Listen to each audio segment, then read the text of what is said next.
Bonjour, bienvenue sur Prépa X. Aujourd'hui, nous allons parler de l'adhérence de l'ensemble des matrices diagonalisables à valeur dans C et de la compacité de l'ensemble des matrices orthogonales à valeur dans R. L'objectif ici sera de vous montrer comment utiliser les arguments de densité et comment montrer qu'un ensemble est compact dans un espace de dimension finie. On s'est dit, passons donc à notre exercice. On se donne n un entier positif. On veut montrer dans un premier temps que l'ensemble des matrices diagonalisables de Mn de C est dense dans Mn de C. On pourra utiliser le fait que toute matrice de Mn de C est trigonalisable. Dans un second temps, il sera question pour nous de montrer que ON de R est compact et de montrer que l'ensemble des A appartenant à ON de R tel que A carré est égal à identité est compact. ON, c'est l'ensemble des matrices orthogonales à valeur dans R. On rappelle que matrice A est dans ON de R si transposée A fois R est égal à identité. Ainsi, toutes les indications données, vous pouvez mettre pause pour résoudre les exercices. La solution sera proposée dans quelques instants. Passons donc à la résolution de notre exercice. On va commencer par la première question. On sait que si on a deux ensembles E et F, pour montrer que E est dense dans F, il faut montrer que tout élément de F s'écrit comme limite d'une suite d'éléments de E. Alors ici, là, quand je veux montrer que Dn de C est dense dans Mn de C, il faut que je montre que toute matrice de Mn de C est limite d'une suite d'éléments de matrice de Dn de C. Alors si je prends un A qui appartient à Mn de C quelconque, il faut que je montre que l'on peut approcher A par une suite de matrices diagonalisables. On sait donc que comme A appartient à Mn de C d'après l'indication qu'on a donnée, alors A est trigonalisable. Si A est trigonalisable, ça veut dire qu'il existe P inversible et T triangulaire tel que A est égal à PT P-1. Comme T est triangulaire, je peux appeler AI les éléments de la diagonale. L'objectif ici là sera réellement de trouver une suite de matrices diagonalisables qui tend vers la matrice A. Pour cela, je vais passer par la matrice T parce que si je trouve une suite qui tend vers T, c'est que j'ai trouvé une suite qui tend vers A.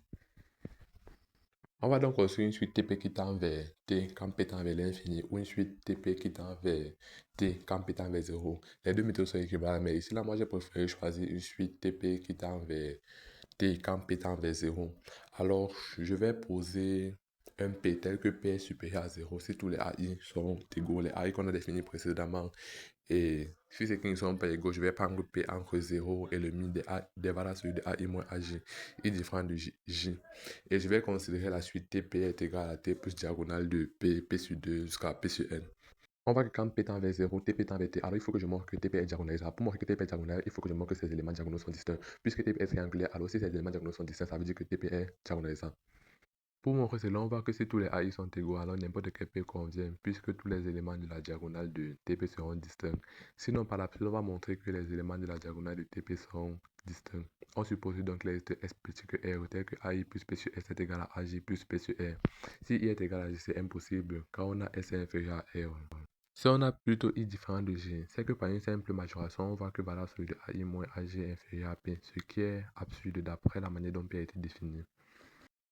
On peut donc conclure que TP est diagonalisable étant vers T lorsque P tend vers 0. Ainsi, on a donc PTP, P exposant moins 1 est diagonalisable. Et par continuité du produit matriciel, on voit qu'il tend vers A. Donc ça veut dire que Dn de C est dense dans Mn de C, ce qui achève notre première démonstration. On va donc ainsi passer à la deuxième question. Il sera maintenant question pour nous de montrer que ON de R est compact. Alors, pour ce faire, on va utiliser un théorème très intéressant, qui est d'ailleurs généralement utilisé pour montrer que les ensembles sont compacts lorsqu'on est dans un espace de dimension finie. Ici, là, on sait que ON de R, c'est un sous-espace de Mn de R. Et Mn de R, qui est l'ensemble des matrices, est un espace vectoriel de dimension finie. On peut même d'ailleurs donner sa dimension qui est n carré. Ainsi, ON de R qui est un sous-espace de Mn de R, alors on peut affirmer que ON de R c'est un sous-espace vectoriel, un espace vectoriel de dimension finie. Alors, on va donc appliquer le théorème dont je vous parlais tout à l'heure. Il s'agit du théorème de Borel-Lebesgue. Pour montrer la fermeture de ON de R, on va utiliser aussi une propriété qui est très intéressante. Cette propriété dit que l'image réciproque d'un fermé par une application continue est un fermé. On sait que ON de R, c'est l'ensemble des matrices A qui appartiennent à Mn de R, tel que transposé de A fois A est égal à identité. Alors, quand on voit la manière dont ON de R est définie, l'idée naturelle et l'application qui nous vient en tête, c'est l'application définie de Mn de R vers Mn de R, qui a une matrice M va associer la transposée de M fois M. Alors, quand on voit ça, on peut directement se rendre compte que ON de R, c'est F-1 du singleton IN, où IN n'est rien d'autre que la matrice identité. Donc, ON de R, c'est F-1 de IN. Maintenant, pour conclure que ON de R est fermé, puisque le singleton IN, c'est un fermé, il nous faut montrer que l'application F est une application continue. Bien sûr, on pourrait juste affirmer comme ça que c'est continu, mais lors des écrits, ce sera toujours valorisé par le correcteur de montrer que notre application est exactement continue. Pour montrer donc que notre application F est continue, je vais définir deux applications G et H. La première application G va être définie de Mn de R vers Mn de R carré qui a toute matrice associée le couple, sa matrice et sa transposée. Et l'application H définie de Mn de R carré vers Mn de R qui a toute matrice Mn associée M fois N. On peut déjà se rendre compte que F est égal à H rongé. Donc, si je veux montrer que F est continu, je peux montrer que H est continu et G est continu. On sait que G est continu sur Mn de R puisque c'est une application linéaire sur un espace vectoriel, sur un espace de dimension finie. Maintenant, en ce qui concerne H, de la manière que H a été défini, on peut dire que H est continu sur Mn de R carré car c'est une application bilinéaire sur un espace de dimension finie. Ainsi, F qui est égal à H rongé va être continu sur Mn de R. Enfin, on pourra donc conclure que comme ON de R est égal à F-1 du singleton IN, et le singleton IN est un fermé, alors ON de R est un fermé car c'est l'image réciproque d'un fermé par une application continue.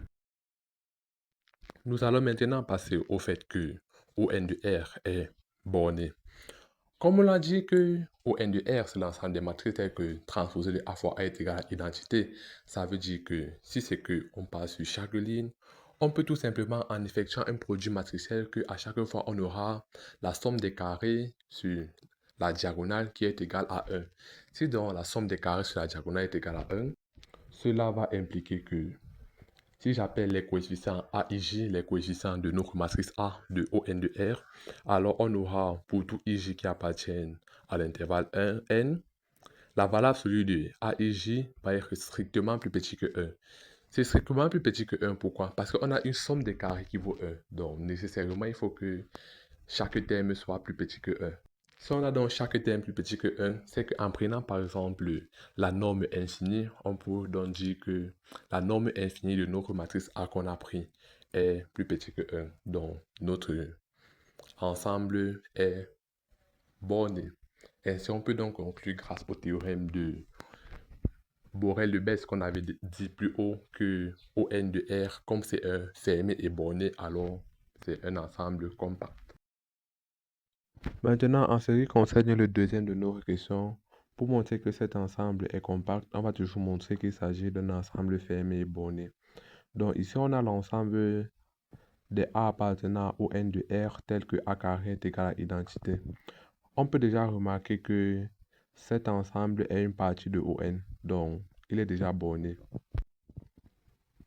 De plus, on peut constater que c'est l'image réciproque du singleton 0 par l'application définie de Mn de R vers Mn de R qui est à la matrice M associée M carré moins IN. Comme cette application est continue, alors comme notre ensemble est l'image réciproque d'un fermé qui est le singleton 0, on peut donc conclure que cet ensemble est aussi fermé. Donc, on a montré que notre ensemble est fermé, borné, donc il s'agit d'un compact. Merci d'être arrivé jusqu'à la fin de la vidéo. Surtout, n'oubliez pas de liker et de vous abonner pour ne pas rater les contenus à venir.